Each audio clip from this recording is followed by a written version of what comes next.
I believe the team at Quintessence is very incredible. मेरे और सारे फ्रेंड्स ने दिया था क्विंटेसेंस में interviews, they all had very positive. Even जिनका नहीं हुआ है उनका भी, जिनका हुआ है उनका भी। आपने शुरू से ही डालना स्टार्ट कर दिए थे रिकॉर्ड करके sessions. So this was my habit. अगर मैं लंच कर रहा हूँ या डिनर कर रहा हूँ तो जिसका भी अपलोड हुआ है वो मैं देखूंगा, इत्मीनान से अच्छे से देखूंगा। मुझे पता लगना चाहिए कि हर एक स्टूडेंट जो जाता है एक डिफरेंट बैकग्राउंड से जाता है, तो उसका इंटरव्यू कैसे डिफर करता है। तो Quintessence I think it is going to do even better in coming days. And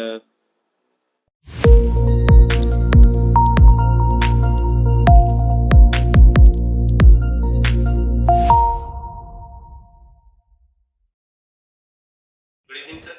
Good evening. How are you? I am doing good sir, how are you doing? I'm great. Very nice to see you. Once again, congratulations for the brilliant success you've had in all these exams. So, Verma Saab, how has the life been after selection?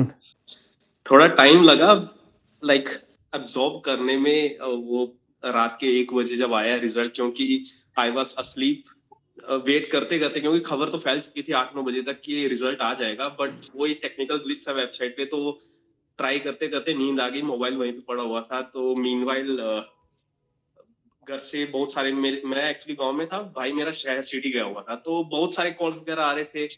Phone silent mode पे था, friends के call आ रहे थे। But रात को उठा जब, half asleep half होश में था। तो बट उस वक्त तो इमिडिएटली तो ये कुछ वो अब्सॉर्ब नहीं हुआ कि क्या हो क्या रहा है अभी, लाइक इतने कॉल्स आ रहे हैं, सब कुछ आ रहे हैं। बट फिर उसके आगे 3-4 दिन, ऑलमोस्ट 1-2 दिन ही हुआ अभी, थोड़ा सा स्टेबल होने में चीजों को। एकदम से लाइक लग रहा है कि a new chapter has begin. 7 साल लंबा सफर था सर, तो अब लग रहा है कि चलो थोड़ा सा कुछ बहुत लाइक तो लगता है कि इन्वेस्टमेंट जो की थी अब उसका रिटर्न मिला है जाके। नहीं, काफ़ी आपने काफ़ी मेहनत की है। I am a witness to that fact. You got through the assistant registrar first and then have been in work. उसके बाद जॉब में you qualified this exam again with a brilliant rank. आपकी आपकी क्या रैंक थी exactly? Sir sir मेरी 131 rank आई है अभी सर। ओके ओके, बहुत अच्छे. मुझे बताइए कि एक्सपीरियंस शेयर कीजिए कि आपने शुरू कैसे किया और कैसे ये रहा, पूरा जर्नी कैसे चला, and what was your initial motive, आप क्या करना चाह रहे थे? सर जर्नी तो वैसे लाइक ग्रेजुएशन के बाद ही स्टार्ट हुई थी, बट बीच में कुछ ऐसे हालात बने थे, तो थोड़ा देर मुझे बीच में ब्रेक भी लेना पड़ा। बट ये था कि मैं अपनी साइड से कर रहा था कंटिन्यू। बट सर 2017 ऑनवर्ड्स ये बहुत रेगुलर हो गई थी चीजें मेरे लिए कि मैं अब कर रहा हूँ। उसके बाद लगा कि नहीं, नाउ जो होना था, गैप लेना था, ले लिया है, तो अब मुझे रेगुलर करना पड़ेगा। 17 में मेंस लिखा यूपीएससी का, 18 में भी लिखा, 19 में गैप लिया क्योंकि मेरा यहाँ पे मेंस था, तो आई थॉट कि अब वहां पे 2 दे दिए हैं एक साथ अटेम्प्ट, 2-3 अटेम्प्ट हो गए हैं, तो let me take a break, क्योंकि वहां पे तो फिर 3 ही अटेम्प्ट बाकी हैं, but I have still age. तो वो ब्रेक लिया। फिर 2018 का जो केएस का था, उसका मेंस हुआ था 2019 जुलाई में, तो वो भी लिखा। Like it was just like I am like sort of कि एक शेड्यूल जैसा था कि हाँ, उठ रहे हैं, जैसे सुबह उठते हैं, ब्रश अप करते हैं, ब्रेकफास्ट होता है, तो ये एग्जाम्स वैसे चल रहे थे। लाइक एक exam after exam after exam, बस दे रहा था, हो नहीं रहा था। तो कुछ कई बार लगता था कि पता नहीं वो क्या चीज है जो नहीं समझ आ रही है, कि नहीं हो पा रहा है। तो समटाइम्स फ्रस्ट्रेशन भी होती है। बट वो जो एक मोटिवेशन था, जिस मोटिवेशन के साथ चले थे, स्टार्ट हुई थी कि अ, वहां पे देखे थे मैंने अपने गांव में, because I belong from extremely a border village. मेरे लिए पाकिस्तान नजदीक है, मेरी तहसील फिर भी दूर है। तो वहां पे जब मैंने back in the days when I was in my school days वहां पे देखा था, और पापा भी बताते थे, इनिशियल हमारे जैसे फैमिली जो होती है वो सोशलाइजेशन का पहला ही हमारा इंस्टीट्यूशन होता है, true. Speaking of sociological point of view. तो मेरी भी जो इनिशियल जो अवेयरनेस इस चीज की तरफ आई है, वो मेरे पेरेंट्स की थी। पापा मम्मा तो लाइक, मम्मा फिर भी 10th तक पढ़े हैं, पापा बिल्कुल नहीं पढ़े हैं, वो आई थिंक 5th या 6th पास हैं, तो उनकी ही ये थी कि नहीं, मेरे बच्चे पढ़ने चाहिए। अगर पढ़ लेंगे तो कुछ ना कुछ कर लेंगे, ऐसा नहीं है कि वो स्ट्रगल करेंगे। और एक बार इतना इस लेवल तक पढ़ लेंगे कि उनको अवेयरनेस आ जाए कि दुनिया में क्या क्या हो रहा है, तो फिर वो we can figure it out on our own. Like मेरा जो यंगर ब्रदर है, उसने मास्टर्स कर लिया डोगरी में, और मैंने जब कर ली थी ग्रेजुएशन, तो थोड़ा उनकी तरफ से था कि सिविल सर्विसेज है, ये ऐसे होता है। तब लाइक हम जानते हैं कि आईएएस क्या होता है, केएएस क्या होता है। हम्म। बाकी अगर हम रूरल बैकग्राउंड की तरफ जाएँ तो उनके लिए डीसी एक ही चीज़ होती है। अगर वो एग्जैक्टली। तहसीलदार आएगा तो उसको छोटा डीसी कहते हैं। हम्म अगर एसडीएम आएगा उसको भी छोटा डीसी कहते हैं। तो जो डीसी होता है वो उनके लिए एक्चुअल डीसी होता है। तो वैसी थी चीज़ें जब इनिशियल इस तरफ झुकाव आया था। फिर जब ग्रेजुएशन हो गई तो थोड़ी-सी फिर अवेयरनेस आई कि नहीं ये एक बहुत ब्रॉड फील्ड है एक, जहाँ पे हम एग्ज़ाम क्लियर करते हैं तो सिर्फ डीसी नहीं बनते हैं, like there are other post, IRS बन सकते हैं, आईपीएस बन सकते हैं। तो मोटिवेशन वहीं से आई थी कि एक पब्लिक डीलिंग है, हम कुछ करेंगे तो सिर्फ अपने लिए नहीं करेंगे, कमाई तो जो लाइक हमारी जो सैलरी है वो तो अपने लिए आएगी। बट वो किस चीज़ के लिए आएगी, किस काम के लिए आएगी, वो एक बहुत बड़ा फैक्टर था कि हम पब्लिक डीलिंग, पब्लिक सर्विस होगी हमारी। चाहे किसी भी कैपेसिटी में हो, पुलिसिंग में जाएँगे तो तब भी लोगों के लिए ही लॉ एंड ऑर्डर का काम करना है। हम्म। आईएएस बनेंगे तब भी वैसा होगा, आईआरएस बनेंगे तो इवन बिगर रेलेवेंस है उसका। हमें $5 ट्रिलियन डॉलर आज की टर्मिनोलॉजी में मेंस का थोड़ा-सा अभी भी इफेक्ट है, तो $5 ट्रिलियन डॉलर इकोनॉमी की तरफ वो सब चीज़ें हैं। बट वो चीज़ें चल रही थी अपनी जगह पे, नहीं हो रहा था तो सोचा कि कोई बात नहीं, वो अपनी जगह चलेंगी, let me try on my other plans which I have. तो उसमें तो यही था कि स्टेट का कंबाइंड कॉम्पिटिटिव एग्जामिनेशन है। 2016 के टाइम पे तो I think I wasn't eligible age wise, so I couldn't attempt in that year. 2018 में किया था। आई रिमेंबर कि 2018 का मेरा यूपीएससी मेंस था, उससे 10 दिन पहले मेरा केएस का प्रीलिम्स हुआ था 2018 का। So I had just gone there कि चलो मैं दे लेता हूँ, फॉर्म भर दिया है। वो हो भी गया। मेंस स्टार्ट होने से 1 दिन पहले रिजल्ट आया and I had cleared that. फिर नेक्स्ट ईयर मेंस लिखा। देन दैट अगेन कोरोना 2 साल आए तो even I was impacted badly. 2020 में अगेन अ फेलियर। फिर 2021 में एंड 22 ये 2 साल थे जब अभी जहाँ पे मैं खड़ा हूँ, तो इसमें ये 2 साल 2021 एंड 22 का बहुत बड़ा रोल है। 21 में सर ईपीएफओ के लिए भी आपको भी पता है, जी। मैंने ईपीएफओ के लिए अप्लाई किया। Exams happened in 2022, in 21 late and 22 में हुआ interview. I didn't figure in the final selection list but wait list में मेरा इट वाज़ क्लियर्ड कि वहाँ पे आ जाएगा, बट उसकी भी जॉइनिंग लेट थी। देन मैंने फाइनेंस अकाउंट असिस्टेंट का भी किया था, क्योंकि अब मुझे कुछ स्टेबिलिटी चाहिए थी। वो एक फ़ेज़ आता है सर जब हर एक एस्पिरेंट की लाइफ़ में, वो फिर ना एक ऐसे बिना पानी की मछली की तरह तड़पता है कि मुझे कुछ स्टेबिलिटी चाहिए एक। अगर नहीं होगी तो व्हाट विल आई डू? तो मैं उस दौर से गुज़रा हूँ। मैंने दिल्ली में जितने मेरे सीनियर्स थे मैंने सबसे बात की कि सर मैं क्या करूँगा? टीचिंग की लाइन में जाऊँ या कहाँ पे जाऊँ? सो दे वर लाइक कोई बात नहीं, ये जो फ़ेज़ है इसमें थोड़ा-सा खुद को मजबूत बनाए रखो। इसमें हो गया तो वेल एंड गुड, नहीं भी होगा तो कोई चक्कर नहीं। ये टीचिंग की लाइन में, इस लाइन में भी आओगे तो ये अपनी रेलेवेंट लाइन है। इसमें कुछ ऐसा नहीं होगा कि you have to do some radical changes. थोड़ा-सा अप्रोच चेंज करेंगे, from aspirant to a teacher आना है। तो सर वो भी मेरी तैयारी हो चुकी थी, if I am being honest. Mains का रिजल्ट आने से 10 दिन पहले तक मैंने कोई 15 दिन इसमें बिता दिए थे कि लग नहीं रहा है कि मेरा यहाँ पे कुछ बनेगा। बट 15 दिन के बाद फिर मेरा मेंस का रिजल्ट आता है and I clear that exam, CCE 2021 का मेंस। फिर एकदम से पूरा 1.5 महीने के लिए चीज़ें वो सब, वो एक लगा कि वो फ़ेज़ था नहीं, वो ऐसे ही हवा की तरह था, वो चला गया। देन सर अभी जो हुआ, 22 दिसंबर को इंटरव्यू था मेरा एंड उससे पहले बहुत सारे मॉक दिए, उसमें एक आपका मॉक था क्विंटेसेंस का। ये असिस्टेंट रजिस्ट्रार के टाइम पे मैंने जब मॉक दिया था, वहाँ पे 2 ही मॉक दिए थे मैंने, एक आपका दिया था, एक ऑफलाइन दिया था। बट उस दिन से क्लियर था कि अगर मुझे मौका मिलेगा फिर से अगर जेकेपीएससी में अपीयर होने का, तो I would definitely appear at Quintessence में। क्योंकि सर आपने तो फ्री करवाया है, हमने तो कुछ पैसे दिए नहीं है कि हम कोई मोटिवेशन होगा कि आप कहेंगे कि बोल दो ऐसा। Sir but sir truly saying कि आपका जो मॉक मैंने दिया था ना sir, it was one of the best मॉक्स I had given. बहुत यूज़फुल इनसाइट्स मिले थे। वैसे तो क्रिटिकल इंटरव्यूज़ होते हैं, बहुत सारे होते हैं। बट सर यूज़फुल इनसाइट्स मिलने के लिए वो मॉक की वैसी होनी चाहिए, एक हिंदी में कहते हैं कि एक वैसी दशा होनी चाहिए, वैसी डायरेक्शन होनी चाहिए और वैसी डेप्थ होनी चाहिए कि हम अलग-अलग एस्पेक्ट्स को टच कर सकें। सो डेफिनिटली क्विंटेसेंस का मॉक इंटरव्यू जो दिया था, तो फाइनल इंटरव्यू में बहुत सारी चीज़ें वो टच अपॉन हुई थी हमारी। अभी जो आपका इंटरव्यू का एक्सपीरियंस रहा है जेकेपीएससी का, हाउ वाज दैट? जी। उसमें वो थोड़ा शेयर कीजिए। सर जिस दिन मेरा इंटरव्यू था 22 दिसंबर को मॉर्निंग की शिफ्ट में था। I was 5th in the row in the morning. मेरे से पहले जो गए थे उन सबके, क्योंकि वी वर लाइक वहाँ पे ऐसा माहौल बन जाता है, यूपीएससी में बहुत फॉर्मल रहता है। एक कॉमन गैदरिंग एरिया होता है यूपीएससी में, वहां से जिसका नेक्स्ट इन लाइन है उसको उठा के दूसरी शिफ्ट दूसरी बिल्डिंग में ले जाते हैं, इनफैक्ट सेकंड फ्लोर या थर्ड फ्लोर पे ले जाते हैं। तो हम्म वहां पे इंसान थोड़ा सा अकेला फील करता है कि मैं अभी मेरा नेक्स्ट नंबर है।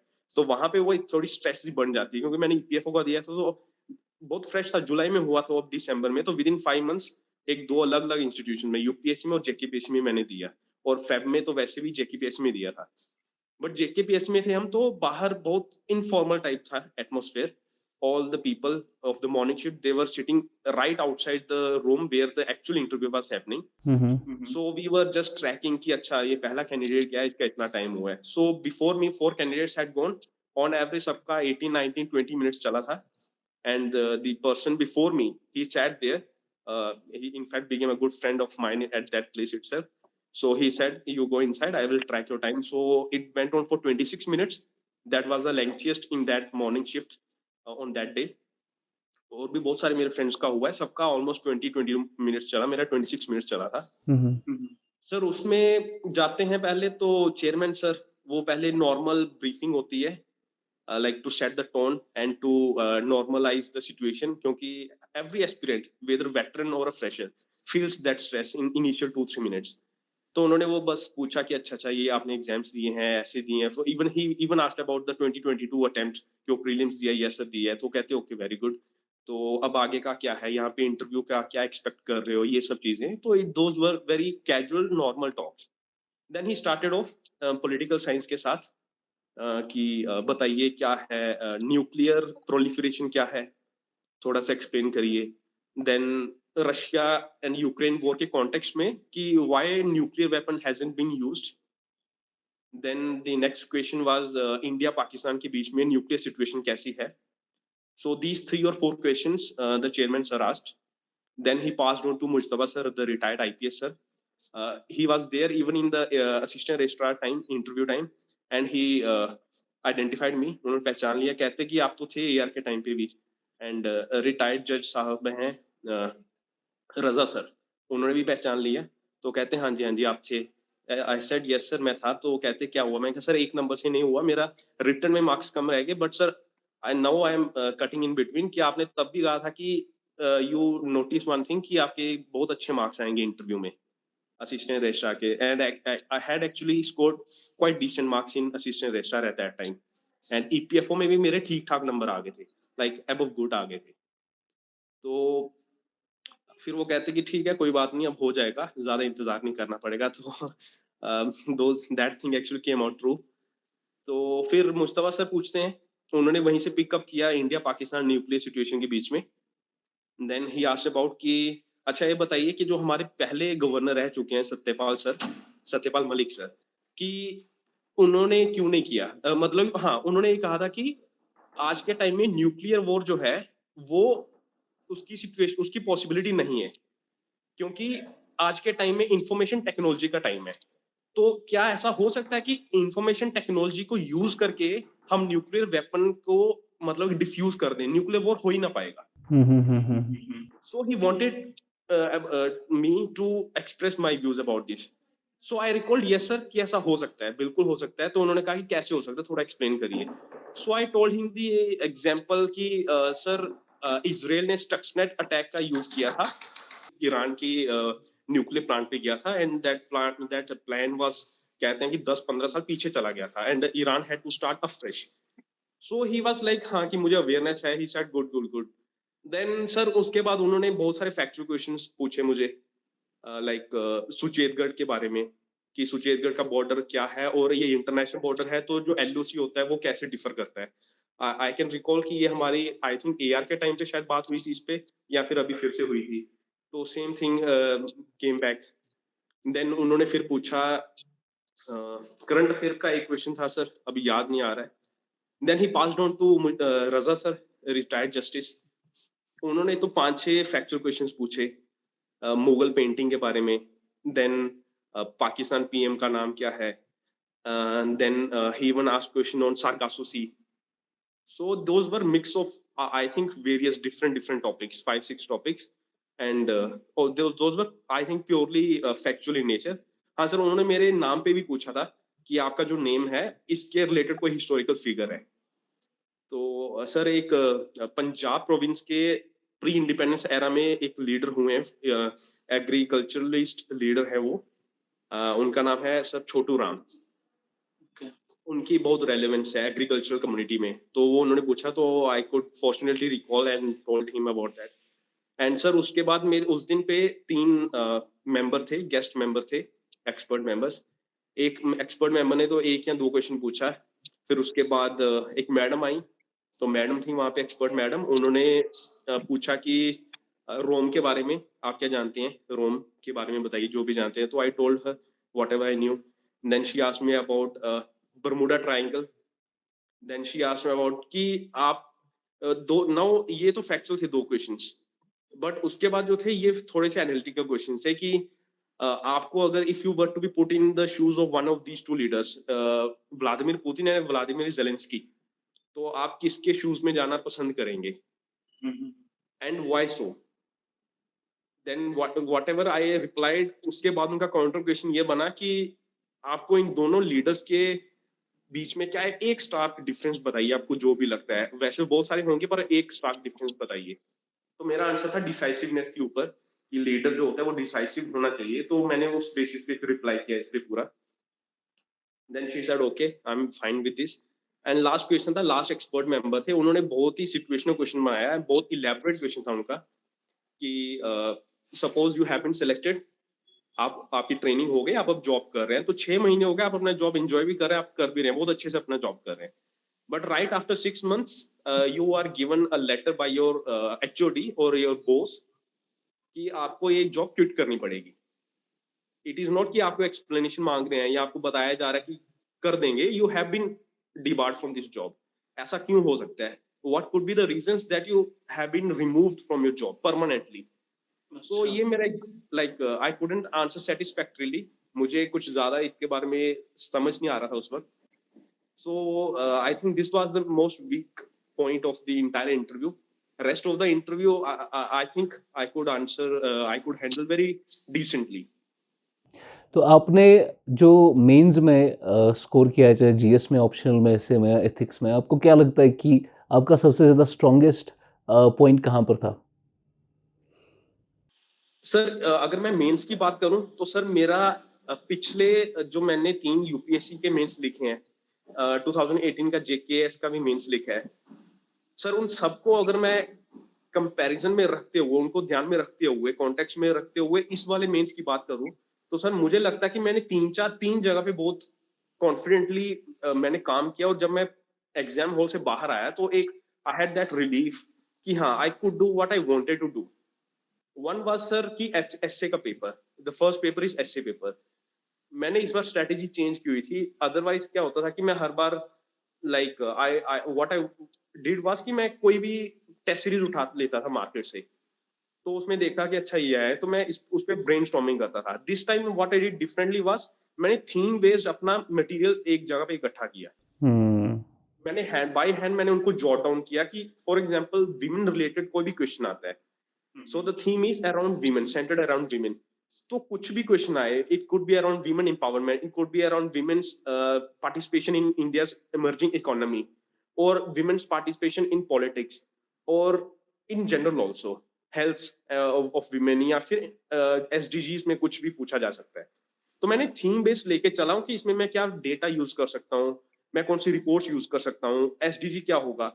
तो इस तरह से मैंने थीम बेस्ड 10 या 12 टॉपिक्स बना लिए थे, थीम्स बना ली थी कि मैं इस पे आएगा तो अगर इसके अराउंड कुछ भी आता है तो आई could use those examples, those anecdotes, stories मैंने खुद से बनाई हुई थी। कुछ कोट्स थे, कोट्स मैं बहुत लिमिटेड यूज करता हूँ, I am not comfortable with them, but मैं एनेक्डोट्स वगैरह और सिचुएशन मतलब कि हाइपोथेटिकल सिचुएशंस बनाने में I fictitious I am very characters, जी जी जी। तो एससी पेपर में this thing clicked. In fact one of the essays which I wrote upon was I think the internet and science and sorry internet technology के around था कि it has brought power back to the people. So one of the essays, this was actually one of my themes. The theme was internet, science and technology.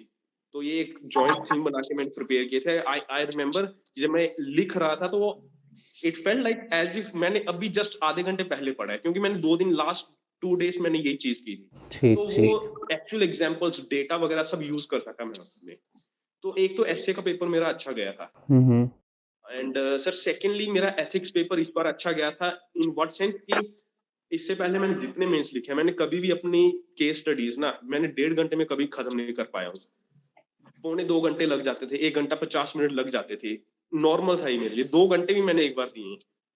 तो उसका असर ये होता था कि थ्योरी के 2 या 3 क्वेश्चन छूट जाते थे हर बार।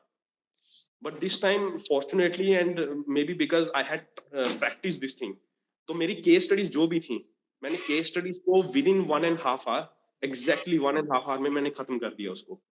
अच्छा। maybe I did some changes in how I attempt the case studies. मैंने मेरिट्स और डीमेरिट्स को पॉइंट बेस में लिखा, क्योंकि पहले मैं लिख देता था अलग तरीके से कि हुँ। मेरिट्स एक हेडिंग डाल के सब एक क्लब अप करके, तो may be that thing wasn't working for me, but this time I did differently. इससे टाइम भी सेव हुआ और आई थिंक प्रेजेंटेशन भी लिटिल बिट बेटर थी मेरी लास्ट टाइम से। एंड फिर थ्योरी में मेरा कोई क्वेश्चन नहीं छोटा एथिक्स के पेपर में। I could do all the theory questions and I could use the examples because I had time in hand. मैंने मैनेज कर लिया था केस स्टडीज को, तो मेरा half the burden was already over. हुँ, हुँ। So rest 1 and half hour में I could do entire 13 questions of case studies very satisfactorily. There was this satisfaction कि कोई एक क्वेश्चन मैंने ऐसे नहीं अटेम्प्ट किया for the namesake. And sir इसके बाद मेरा जो ऑप्शनल पेपर था, maybe because already 4 mains लिख चुका हूँ, 4 मेंस लिख चुका हूँ, उसका भी थोड़ा होता ही है कि इतनी देर से आप एक सेम ऑप्शन को पढ़ रहे हैं, बार-बार पढ़ रहे हैं। और सिर्फ करंट अफेयर एक नई चीज़ होती है, rest of the theory is that same same thing, only हाँ, स्टैग्नेंट है वो। True.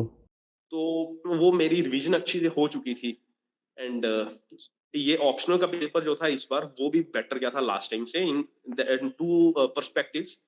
One being time management, जिससे कि हर एक क्वेश्चन अटेम्प्ट हो सका।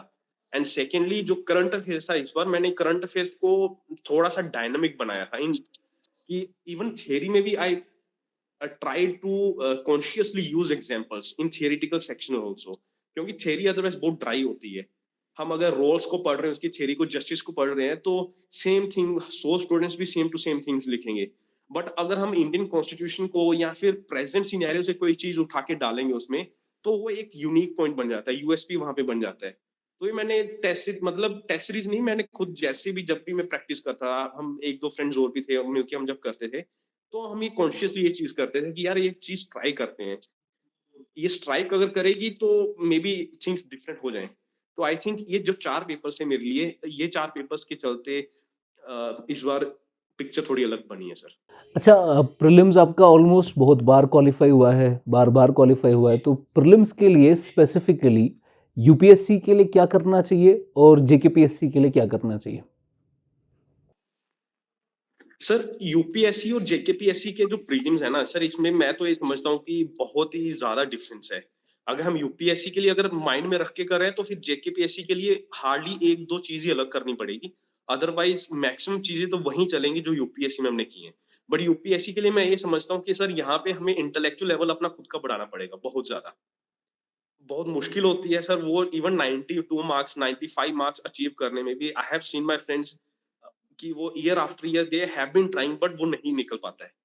बहुत मुश्किल होता है। और अब आज के टाइम में तो सीसैट इतना ज़्यादा लाइक लीथल पेपर बन चुका है कि जीएस क्लियर हो भी रहा है तब भी रुक जा रहा है, सीसैट क्योंकि सीसैट ही पास नहीं हो पा रहा है। ट्रू। हालाँकि मैं सीसैट पे तो इतना ज़्यादा वो नहीं कमेंट नहीं कर सकता हूँ, क्योंकि मेरा खुद सीसैट बहुत ज़्यादा स्ट्रॉन्ग एरिया नहीं रहा है। I have always barely managed to clear CSAT, 3-4 marks और maybe 5 marks at the best. But वो इसलिए हो पाता है कि मैं कुछ बेयर मिनिमम चीज़ों को ध्यान में रख लेता हूँ कि मैं इससे इसके बदौलत मैं सीसैट निकाल सकता हूँ मैं। बट अगर मैं जीएस की बात करूँ, तो सर यूपीएससी की पहले मैं बात करूँगा यूपीएससी के लिए, तो सर जीएस में अगर जाना है हमने, तो यूपीएससी के लिए जीएस पेपर के लिए एनसीईआरटीज़ बहुत ज़्यादा इम्पोर्टेंट है सर। मैंने देखा है कि लास्ट 2-3 साल जब मैंने हालाँकि 2021 और 22 का यूपीएससी का नहीं दिया अटेम्प्ट, मेरे फ्रेंड्स ने दिया है। दे हैव एनालाइज़्ड, जब वो नहीं निकला पेपर उनका, तो उन्होंने एनालाइज़ किया कि न जो न्यू एनसीईआरटीज़ हैं, वहाँ से हिस्ट्री के क्वेश्चंस निकल आते हैं, एज़ इट इज़ क्वेश्चंस आ जाते हैं। अगर ज्योग्राफी की बात करें, ज्योग्राफी अब वो फिजिकल ज्योग्राफी के बजाय वो मैप्स पे ज़्यादा जाते हैं, तो यहाँ पे एटलस का रोल बहुत इंपॉर्टेंट है। सिर्फ एटलस हम पढ़ भी नहीं सकते, क्योंकि एटलस बहुत बड़ी चीज़ है। हम सेंट्रल एशिया लेके बैठेंगे तो क्या क्या पढ़ेंगे सेंट्रल एशिया में? हम्म 5 कंट्रीज हैं वहां पे लेक्स हैं, वहां पे उनकी बाउंड्रीज हैं, कौन सी लेफ्ट साइड में है, कौन सी राइट साइड में है, उनके कैपिटल्स हैं। बात यह है कि हमें करंट अफेयर में जब हम पढ़ते हैं तो हमें ज्योग्राफी के पॉइंट ऑफ व्यू से हम I think maximum students ignore कर देते होंगे कि ज्योग्राफी का करंट अफेयर क्या बनेगा, ट्रू क्योंकि ज्योग्राफी एक थियोरेटिकल सब्जेक्ट है। फिजिकल ज्योग्राफी हर एक के लिए एनसीईआरटी में है, 11th और 12th के एनसीईआरटी में है, या फिर मे बी सविंद्र सिंह में है, माजिद हुसैन में। बट ज्योग्राफी करंट अफेयर्स के भी हो जाती है अगर हम ये देखें कि वर्ल्ड अराउंड द वर्ल्ड हो क्या रहा है, कौन से लोकेशंस न्यूज में है। अब जैसे हमारा सेंट्रल एशिया न्यूज में रहता है, अफगानिस्तान भी न्यूज में रहता है, तो हमें ये चीजें ऑब्जर्व करनी है कि इसके आसपास क्या हो रहा है, कौन से देश हैं, उनके कैपिटल्स किस किस पोजीशन में है, नॉर्थ टू साउथ कैसे हैं या ईस्ट टू वेस्ट कैसे हैं। हमने देखे हैं सेंट्रल अमेरिका से क्वेश्चंस आते हैं, बहुत बेसिक क्वेश्चंस आ जाते हैं, बट हम वो इग्नोर कर देते हैं। हम कहते हैं एटलीस्ट में क्या करेंगे, हम इंडिया के आसपास का देख लेते हैं। तो ये चीज आई थिंक ये हमें ये चीज ध्यान में रखनी चाहिए कि यूपीएससी के लिए एक हमें बहुत ही ब्रॉड होराइजन लेके चलना पड़ता है। आई आई बिलीव कि मेरे जो पहले 2 अटेम्प्ट थे वो उसमें यूपीएससी के जीएस के लिए I was the best prepared. I could score 143 and 119 marks second time. तो इतना बड़ा जो कट ऑफ से every time 20 I think 20 marks के ऊपर चल रहा था। तो ये मेरा इसलिए था क्योंकि तब मैंने जीएस को बहुत अच्छे से किया था। ठीक और स्पेशली जब प्रीलिम्स का टाइम आया था 3 महीने को मैं लेके चलता था कि नहीं मुझे 3 महीने देने पड़ेंगे। I have to do things holistically, मैं नेम से के लिए नहीं कर सकता हूँ। सिमिलरली अगर हम देखें यूपीएससी में, अगर साइंस एंड टेक देखें हम, तो सर यूपीएससी में science and tech mostly application based होती है।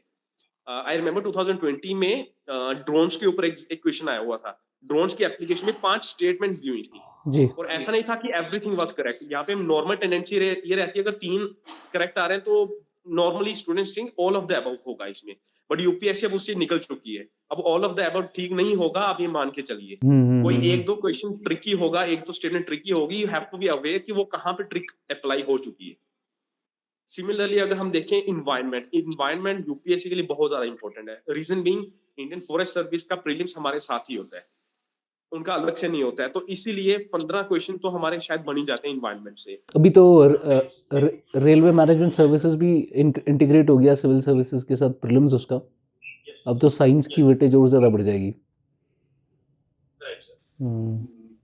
तो ये चीज है इन्वायरमेंट। और वहां पे फिर अगर हम करंट अफेयर की बात करें तो सर यूपीएससी के लिए अगर करंट अफेयर पढ़ना है, वैसे तो मोस्टली कैंडिडेट्स मैगजीन्स, इधर विजन, पीटी 365 और सम अदर मैगजीन्स, ऐसी चीजें चलती हैं उनकी।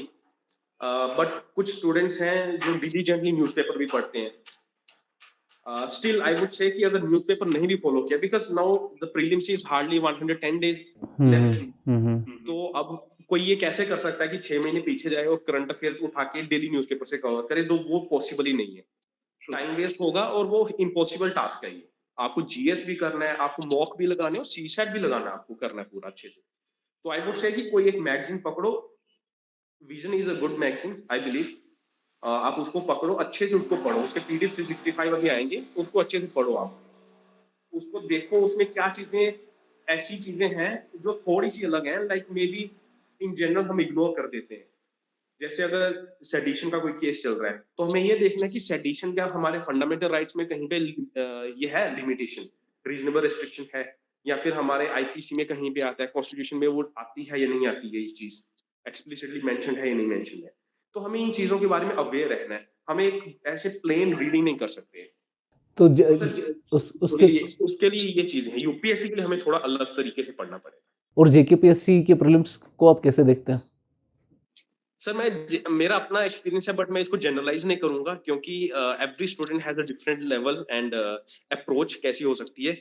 मैं अपनी बात नहीं करते हुए मैं तो ये कहूंगा कि मैंने ये देखा है कि अगर हम यूपीएससी को सोच के अगर प्रिपेयर करते हैं, होएवर देयर इज अ क्वालिफायर, कि लास्ट टाइम जैसा अगर पेपर आ जाता है 2021 में जैसा प्रीलिम्स आया था, सो तब तो फिर it is all about fate and our destiny, are we destined to clear this time और नॉट, फिर उस पे बात आ जाएगी। क्योंकि मेरे बहुत सारे फ्रेंड्स हैं जिनका क्लियर नहीं हुआ था, they were like super prepared, they had been preparing keeping in my UPSC, but नहीं हो पाया उनका clear. And the reason being कि वैसा पेपर अगर आ जाएगा तो फिर तो आपको सिर्फ पेपर अटेम्प्ट करना है एंड यू हैव टू सी कि कितने लग चुके हैं आपके, सही से कौन से क्वेश्चंस लग चुके हैं। सही बात है। बट इफ आई थिंक कि वो अगर थोड़ा सा उसको हम मान लें कि वो एक एक्सेप्शन थी, 2022 का प्रीलिम्स बहुत ही अच्छा पेपर आया था। बिल्कुल। आई बिलीव कि वो यूपीएससी के स्टैंडर्ड के से मैच कर क्वेश्चंस जाता थे। है, वैसा पेपर था वो। हम्म। तो सर 2022 को अगर मैं ध्यान में रखूंगा, और अभी हम सुनने में आया कि 2023 की वैकेंसी शायद आ जाए बिल्कुल। महीने में, मे बी जी। इट इज सेड कि दोज आर ऑन कार्ड। तो आई वुड से कि स्टूडेंट्स को 2022 का पेपर अच्छे से एनालाइज करना पड़ेगा एक बार। आप उसको बैठो, 100 क्वेश्चंस हैं, आप ये देखो कि कौन सा सब्जेक्ट है जिसपे क्वेश्चन नहीं आया। आई थिंक हर एक सब्जेक्ट पे क्वेश्चन आया है। बिल्कुल। They had touched medieval history, ancient history, art and culture. Geography के भी अच्छे questions आए हैं. Even they tried the similar thing. One pair is correct, two pair is correct, all the pairs are correct, which UPSC tried in 2022. So it was amazing कि JKPSC is tracking those things, what is happening at the UPSC level. सो यहाँ से एक सीख ले लेनी चाहिए कि हम ये नहीं मान के चल सकते कि यार वैसा ही आएगा जैसे नॉर्मली स्टेट कमीशन में होता है, वैसा नहीं होगा। अब हमें मान लेना चाहिए कि जेकेपीएससी अब अलग लेवल पे जा रहा है। आई थिंक अभी 2022 वालों का जो पीओ वालों का भी एग्जाम हुआ है दिस संडे, उसमें मैंने ये सुना अपने फ्रेंड्स से कि वहां का सीसैट पेपर बहुत ही टफ था, बहुत ही अच्छे लेवल का पेपर आया वो। तो सीसैट के लिए उस पेपर को भी देख लें। सीसैट को ही अगर देखना है तो 2022 का जेकेपीएससी का सीसैट भी बहुत ही अच्छे लेवल का था। Many of my friends failed in CSAT paper. मेरा खुद शायद नहीं क्लियर हो पाता अगर मैं मैनेज नहीं कर पाता टाइम को। So even I manage to clear it barely and but खैर अब उसकी जरूरत नहीं पड़ेगी मुझे, मैंने यहाँ पे क्लियर कर लिया तो। जी। बट ये चीज है कि कहना ये चाहता हूँ कि हमें अब चीजों को लाइटली नहीं ले सकते हैं। कितनी सीटें आएंगी, 200 आएंगी, 250 आएंगी, दैट इज इररिस्पेक्टिव कि लेवल कैसा आएगा। लेवल तो बहुत ही अच्छा आएगा पेपर का। तो हमें अब फिर प्रिपरेशन भी उसी लेवल की रखनी पड़ेगी कि कैसे हम जा रहे हैं। तो आपने जो सर्विसेज की प्रेफरेंस रखी थी वो क्या थी? सर मेरा तो ऐसे है कि पहले एडमिनिस्ट्रेशन है, सेकेंडली पुलिस है एंड थर्डली अकाउंट्स है सर। ओके। तो what are your future plans now? Sir future plans तो अभी ऐसा कि I think I need some rest for at least 1 और 2 मंथ्स। ओके। अभी भी मैं रिजल्ट के बाद भी रेस्ट नहीं होती। हम जनरली ये सोचते हैं रिजल्ट आएगा फिर तो कुछ भी नहीं है, फिर आराम करेंगे। 15-20 दिन तो आराम नहीं होता है, कई बार 1 महीने तक आराम नहीं होता है, क्योंकि आपको लोगों से मिलना पड़ता है, आपको कॉल्स आ रही हैं, आपको अटेंड करना है। आप लाइक अब सबसे सोशलाइज तो करना ही पड़ेगा, we live in a society, avoid नहीं कर सकते ना किसी को भी। और ये अच्छा टाइम है तो एवरीवन वांट्स। कुछ लोग आते हैं हमें कहते हैं कि अच्छा हमारे बच्चों को गाइड कर दो, इसमें बता दो क्या करें। किसी का भी ग्रेजुएशन चल रही है, किसी की नहीं चल रही है, तो अभी भी वो दौर चल रहा है। आज मैं अपने डेंटिस्ट के पास गया हुआ था अभी, तो वहाँ पे डेंटिस्ट जो है वो भी यंग है अभी, 35-36 I think, and he is a very nice decent person. तो वो भी कह रहे थे कि आप थोड़ा बताओ, हम अपने जो भी हमारे रिलेटिव्स हैं, यंग हैं अभी, हम उनको बताएं। हम तो सब फैमिली हिस्ट्री है मेडिकल में, बट हम बताएंगे, उनको भी बताएंगे, आपके साथ कनेक्ट करवा देंगे उनको। सो इट फील्स कि हाँ अब भी से ही रिजल्ट के साथ से ही वो सोशल कनेक्ट स्टार्ट हो जाता है उस लेवल से, कि आपको लगता है कि यू फील कि एक सोशल रिस्पॉन्सिबिलिटी है आपको, आप बताओ उनको। हम तो अब इससे फ्री हो गए, अपने एग्जाम दिया, we cracked it, now let us pass it on to true. Others. True. तो अभी वो फेज चल रहा है। अभी आई थिंक हमारे मेडिकल चल रहे हैं, एक फेज का हो गया मेडिकल, सेकंड फेज का भी होगा। जब ये हो जाएगा फिर उसके बाद ट्रेनिंग स्टार्ट हो जाएगी आई गेस इन अनदर 1 और 2 मंथ्स। तो सर यूपीएससी देना है, अभी 2 अटेम्प्ट्स बचे हैं। वो देंगे, स्टार्ट उसी के साथ किया था, तो आई थिंक उसको ऐसे बीच में तो छोड़ नहीं सकते। जी जी जी। अ, अगर होगा, डेस्टिनी में होगा, तो आई बिलीव कुछ ना कुछ हो जाएगा, वहां पे भी हो जाएगा। बाकी थोड़ी करेंगे, एफर्ट करेंगे अपनी तरफ से जैसे पहले करते थे। फर्क यह है कि अभी एक मेंटल लेवल पे थोड़ा सा एक कामनेस है कि चलो अभी कुछ है, efforts have been paid up, देर आए दुरुस्त आए, बस वो एक फीलिंग है। तो ये चीज है। तो कश्मीर कब आना होगा आपका, अब हमसे मिलने? सर आप बुलाओ, हम आ जाते हैं। चलिए वो give me the last message for the students. I think I'm not qualified enough to give any message. I believe the team at Quintessence is very incredible. मेरे और सारे फ्रेंड्स ने दिया था क्विंटेसेंस में interviews, they all had very positive. Even जिनका नहीं हुआ है उनका भी, जिनका हुआ है उनका भी। इनफैक्ट मैं जब मेरा हो रहा था, मेरा भी 22nd को था, तो 5th को स्टार्ट हुए थे, so there were some 15 days in between. आपने शुरू से ही डालना स्टार्ट कर दिए थे रिकॉर्ड करके sessions. So this was my habit. अगर मैं लंच कर रहा हूँ या डिनर कर रहा हूँ, तो जिसका भी अपलोड हुआ है वो मैं देखूंगा, इत्मीनान से अच्छे से देखूंगा। मुझे पता लगना चाहिए कि हर एक स्टूडेंट जो जाता है एक डिफरेंट बैकग्राउंड से जाता है, तो उसका इंटरव्यू कैसे डिफर करता है। तो मैं खुद को फिर अज्यूम करता था कि अच्छा मेरे डैफ ऐसा है, तो इसमें क्या चीज पिक हो सकती है। और आपसे आई आई रिमेम्बर कि जब मैंने मॉक अपना डैफ फिल करना था, तो तब भी आपसे बात हुई थी कि सर मैं ऐसे ऐसे भर रहा हूँ, तो आपने कहा था कि ठीक है, फादर का प्रोफेशन डाल दो, इसमें ये चीज मेंशन करोगे तो फिर इस टाइप से क्वेश्चन आएंगे, अगर ये चीज मेंशन करोगे तो इस टाइप से आएंगे। तो फॉर्चुनेटली वहां पे नहीं गए, but even if they had asked, I was prepared. I can say कि मैं, मेरे फादर का प्रोफेशन है गोल्डस्मिथ। अब मेरे से कोई ऐसे सोया हुआ उठा के पूछ लेगा, तो मैं अभी आंसर कर सकता हूँ, कुछ भी आंसर कर सकता हूँ मैं। So this was like the relevance of quintessence in my mock interview preparation in fact. So quintessence, I think it is going to do even better in coming days. And mock के लिए जब भी मेरे और friends वगैरह qualify करेंगे, who are again writing mains, उनको तो दे ऑलरेडी नो कि मैंने क्विंटेसेंस में दिया था मॉक, एंड मैंने उनसे डिस्कस भी किया था। कुछ फ्रेंड्स ने मेरे से पूछ के भी फिर आपसे शायद किया था कांटेक्ट, उन्होंने दिया भी था शायद, मॉक दिए थे। और एक रही बात सर बाकी स्टूडेंट्स के लिए, चाहे वो क्विंटेसेंस के स्टूडेंट्स हैं या फिर students in general, I would say कि अब ये जो एक जर्नी है ना सर, ये कुछ लोगों के लिए, चुनिंदा लोगों के लिए ना बहुत जल्दी रिजल्ट दे देती है। मे बी 1 ईयर, 2 ईयर, और मे बी 3 ईयर्स। बट मेरे जैसे केस हैं जिनमें 5+ ईयर्स लग जाते हैं, मैंने बहुत आम देखे हैं। मेरे बहुत सारे फ्रेंड्स हैं जो 2017-18 पास आउट है, मैं उनसे पहले का पास आउट हूँ, तो वो अभी भी लगे हुए हैं। एंड आई बिलीव कि मेजोरिटी एक बहुत बड़ी कम्युनिटी है जो इस फेज में आती है, जो 4+ ईयर्स में जा रही है। बट ये कहना ये चाहूंगा कि अगर आपने एक मन बना लिया कि आपको एक क्रैक करना है, तो आप एक अच्छे से डेडिकेशन से एफर्ट्स करिए इसमें। आप अवेयर रहिए कि क्या हो रहा है। कंसल्ट अपने मेंटर्स के साथ कंसल्ट करो, थोड़ा सोशलाइज भी करो। ये गलती मत करो, ये पहले मैं सोचता था कि शायद जो टॉपर्स कहते हैं कि सोशलाइज करो, दे मे फेक अप थिंग्स, बट ऐसा नहीं है। मैं खुद वो इस चीज को एक्सपीरियंस करूँ। Initially I had like almost desocialise my self, isolation में था, but that thing backfired. I I suffered very low phases also. But corona का मैं ये कहूंगा कि कोरोना हुआ, मैं वापस घर पे आया, और वो फेज में घर पे था, तो आई थिंक फैमिली की बहुत इंपॉर्टेंट रोल होता है। आपकी फैमिली सपोर्टिव है, तो you are blessed to have such a family. I am blessed to have such a family. They never made me realise कि मैं उनके ऊपर बर्डन हूँ। दे जस्ट सेड कि if you believe in this dream, तो लगे रहो। Plus अभी मैं अपने एक्सपीरियंस से कहूंगा कि आप अपने आप को थोड़ा सा ना, अपने अपॉर्चुनिटीज और भी देखो, आपके पास क्या और अपॉर्चुनिटीज हैं। आप यूपीएससी भी दो, आप कंबाइंड कॉम्पिटिटिव एग्जामिनेशन यहाँ पे भी दो। अगर कोई और एग्जामिनेशन आता है, जैसे ईपीएफओ था मेरे केस में, मुझे आया, मैंने देखा, आप सीएपीएफ दो अगर आपको वो लग रहा है कि if you are physically qualified देने के लिए, क्योंकि सीएपीएफ में ज्यादा एज रहती नहीं है, 25 है जनरल के लिए, आपके पास लिमिटेड अपॉर्चुनिटीज रहती हैं, आप वो भी दो। बट एक फोकस रखो कि हाँ, मुझे अगर ये क्वालिफाई करना है, तो ये क्वालिफाई फिर करना ही है। फिर एफर्ट दो, सिंसियरली एफर्ट दो।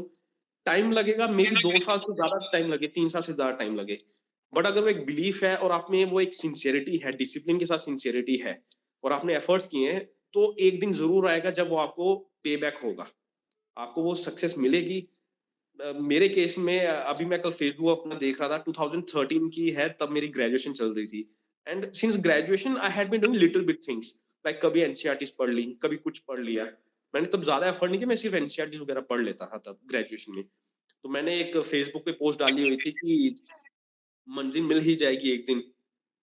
पर ऐसा ही था कुछ कि जो अपने घर से निकले ही नहीं, तो वो कैसे मंजिल तक पहुंच पाएंगे। तो अब जब हम निकल चुके हैं, तो मिल जाएगी एक दिन। एफर्ट करेंगे हम अपनी तरफ से, और थोड़ा लक का थोड़ा सा रोल तो रहता है, चाहे 1% कह लो, चाहे 10% कह लो। और एफर्ट्स किए हैं तो फिर लक भी आएगा आपके साथ में। घर पे बैठे रहने से या फिर कुछ नहीं करने से तो लक नहीं काम करेगा। एफर्ट्स अपनी तरफ से करो, एक सिंसियरिटी और डिसिप्लिन दिखाओ। I believe things will work out sooner. Thank you so much for your time. I know आप अभी आए हैं, तो होप कि आपसे फिर से मुलाकात होगी। Until then, you know, congratulations to you and your family again. मेरी तरफ से घर पे सलाम बोलिएगा, और we hope to meet again. ठीक है, thank you sir, have a good day. Thank you so much.